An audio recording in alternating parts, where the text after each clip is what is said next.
بسم اللہ الرحمن الرحیم۔ السلام علیکم ورحمۃ اللہ وبرکاتہ۔ میں آپ کی میزبان کرن حیدر ہوں اور آج میں آپ کے سامنے ایک سوال ایک جواب کا پروگرام لائی ہوں کہ مدرسہ قرآن و اہل بیت کی طرف سے پیش خدمت ہے۔ اس سلسلے میں آج ہماری گفتگو کا موضوع یہ ہے کہ عہد توڑنے کے نقصانات کیا ہیں۔ آئیں ہم اس کے متعلق خواہر سے سوال کرتے ہیں۔ تو جی خواہر، میرا آپ سے سوال یہ ہے کہ آپ بتائیے گا کہ عہد توڑنے کے نقصانات کیا ہیں۔ اعوذ باللہ من الشیطان الرجیم، بسم اللہ الرحمن الرحیم۔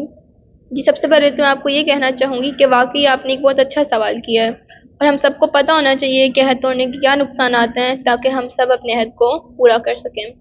یہاں میں آپ کے سامنے عہد کے 5 نقصانات بیان کرنا چاہوں گی کہ عہد توڑنے کا سب سے پہلا نقصان یہ ہے کہ عہد توڑنے والا انسان خسارے میں ہے، جیسے کہ اللہ تعالیٰ قرآن مجید میں سورہ بقرہ میں ارشاد فرماتا ہے، بسم اللہ الرحمن الرحیم، الذین ینقضون عہد اللہ من بعد میثاقہ ویقطعون ما امر اللہ بہ ان یوصل ویفسدون فی الارض اولئک هم الخاسرون۔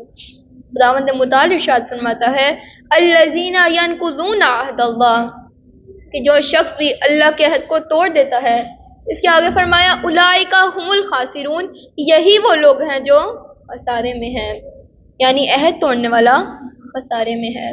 اور عہد توڑنے کا دوسرا نقصان یہ ہے کہ عہد توڑنے سے دل میں نفاق پیدا ہوتا ہے، جیسا کہ اللہ تعالیٰ قرآن مجید میں سورہ توبہ میں ارشاد فرماتا ہے، بسم اللہ الرحمن الرحیم، فَأَعْقَبَهُمْ نِفَاقًا فِي قُلُوبِهِمْ، کہ جو شخص بھی اپنے عہد کو توڑ دیتا ہے اس سے اس کے دل میں نفاق پیدا ہو جاتا ہے۔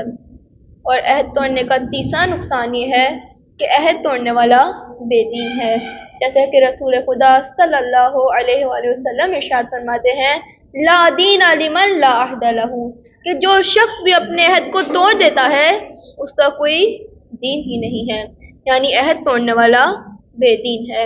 اور عہد توڑنے کا چوتھا نقصان یہ ہے کہ عہد توڑنے والے کو منافق کہا گیا ہے، جیسا کہ رسول خدا صلی اللہ علیہ وآلہ وسلم ارشاد فرماتے ہیں، الآیۃ المنافق ثلاثہ، کہ منافق کی 3 علامتیں ہیں۔ سب سے پہلا وَإِذَا حَدَّثَ كَذَّبَ، وہ جب بھی کوئی بات کرتا ہے وہ جھوٹ بولتا ہے۔ دوسرا وَإِذَا اؤْتُمِنَ خان، وہ جب بھی آپ سے کوئی امانت لیتا ہے، آپ جب بھی اسے کوئی امانت دیں گے تو وہ خیانت کر دے گا۔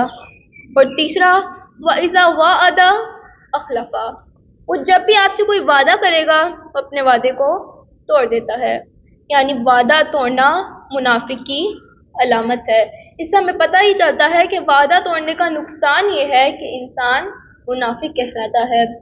اور اپنے عہد کو توڑنے کا، اپنے وعدے کو توڑنے کے 5واں نقصان یہ ہے کہ انسان بھی اپنے عہد کو توڑ دیتا ہے، اللہ تعالیٰ نے اسے اپنی بدترین مخلوق کہا ہے، جیسے کہ اللہ تعالیٰ قرآن مجید میں سورہ انفال کی آیت نمبر 55 میں ارشاد فرماتا ہے، بسم اللہ الرحمن الرحیم، ان شر الدواب عند اللہ، کہ بے شک اللہ کے نزدیک سب سے بدترین مخلوق وہ ہے کہ جو اپنے عہد کو توڑ دیتی ہے۔ تو یہ 5 نقصانات ہیں عہد توڑنے کے کہ جو میں نے آپ کے سامنے بیان کیے۔ جی مومنین اکرام، واقعاً خواہر نے ہمیں بتایا کہ عہد توڑنے کے نقصانات کتنے ہیں، بہت بڑے بڑے نقصانات ہیں۔ کہ سب سے پہلا، اگر کوئی عہد توڑ لیتا ہے تو وہ خسارے میں ہے۔ دوسرا نقصان عہد توڑنے کا یہ ہے کہ جو بھی اپنے عہد کو توڑ دے گا وہ بے دین کہلاتا ہے۔ رسول خدا صلی اللہ علیہ وآلہ وسلم فرماتے ہیں، لا دین لمن لا عہد لہ، کہ جو بھی اپنے عہد کو توڑ دے گا وہ بے دین ہے، اس کا کوئی بھی دین نہیں ہے۔ عہد توڑنے کا تیسرا نقصان یہ ہے کہ عہد توڑنے والے کے دل میں نفاق پیدا ہوتا ہے۔ اور عہد توڑنے کا چوتھا نقصان یہ ہے کہ عہد توڑنے والے کو پروردگار عالم نے اپنی بدترین مخلوق کہا ہے۔ اور عہد توڑنے کا 5واں نقصان یہ ہے کہ عہد توڑنے والا منافق کہلاتا ہے۔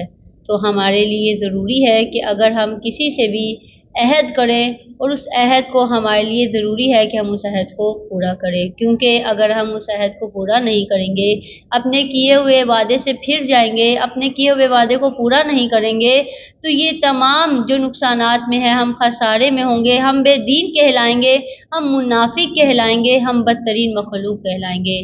تو اللہ تعالیٰ سے ہم دعا کرتے ہیں کہ پروردگارہ ہمیں اپنے کیے ہوئے ہر عہد کو پورا کرنے کی توفیق عطا فرمائے۔ اسی کے ساتھ ہمارا مختصر سا پروگرام ختم ہوتا ہے۔ اگر اللہ تعالیٰ نے توفیق دی تو ہم اگلے پروگرام میں ملیں گے، تب تک کے لیے اللہ حافظ۔